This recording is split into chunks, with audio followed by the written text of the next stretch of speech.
ચાલો આજે વાત કરીએ ગુજરાતના વિદ્યાર્થીઓ માટેની એક જોરદાર તક વિશે.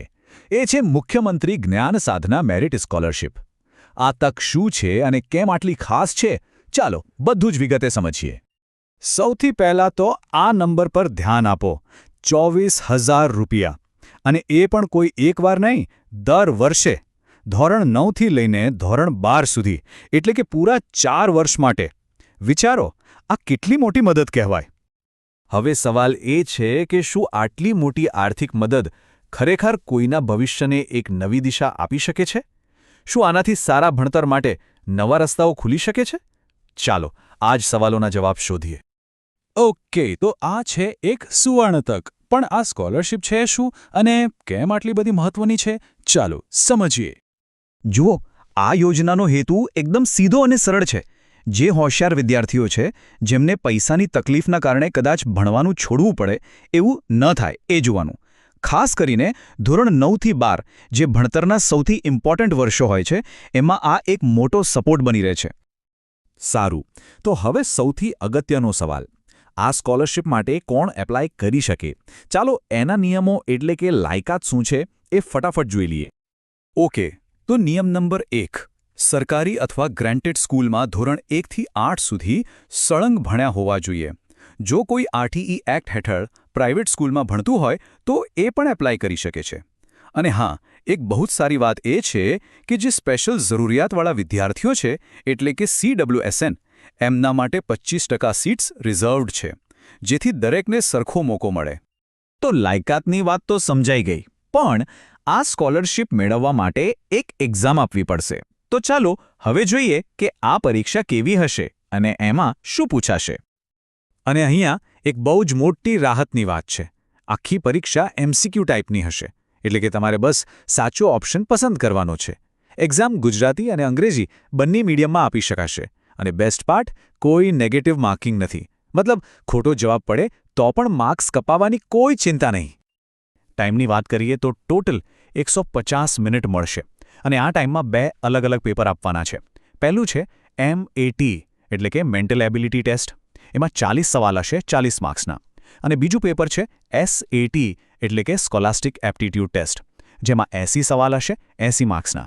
એકદમ સિમ્પલ.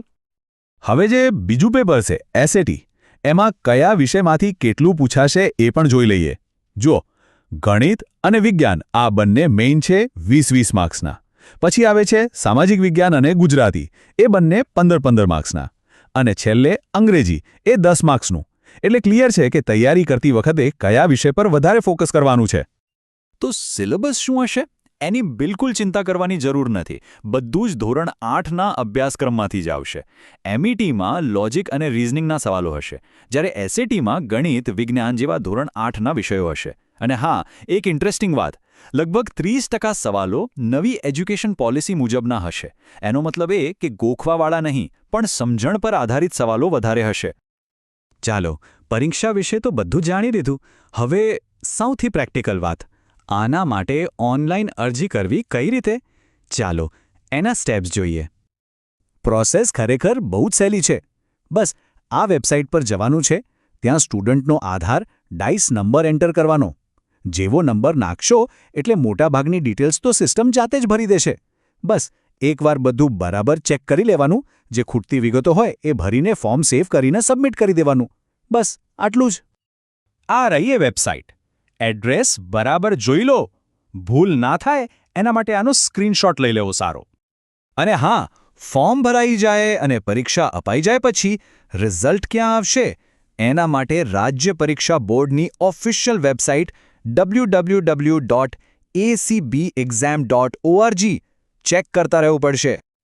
ઓકે, હવે સૌથી ઇમ્પોર્ટન્ટ વાત, તારીખો.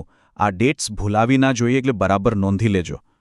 જુઓ, આ ટાઈમલાઈન બરાબર મગજમાં બેસાડી લો. ઓનલાઈન ફોર્મ ભરવાનું 5 ફેબ્રુઆરીએ શરૂ થશે અને છેલ્લી તારીખ છે 16 ફેબ્રુઆરી. બહુ ઓછો સમય છે, એટલે લાસ્ટ ડેટની રાહ જોયા વગર ફટાફટ ભરી દેજો. અને પરીક્ષા ક્યારે છે? 4 એપ્રિલ 2026. તૈયારી માટે પૂરતો સમય છે. તો કહેવાનો મતલબ એ જ છે કે આ ખાલી એક એક્ઝામ નથી, આ એક મોકો છે. જે હોશિયાર વિદ્યાર્થીઓ છે એમના સપના પૂરા કરવા માટેની આ એક મોટી તક છે. તો પછી પોતાના ભવિષ્ય માટે આ પહેલું અને સૌથી મોટું પગલું ભરવા માટે તૈયાર છો? આ તક ચૂકવા જેવી નથી. બસ સારી તૈયારી કરો અને ટાઈમસર ફોર્મ ભરી દો. All the best.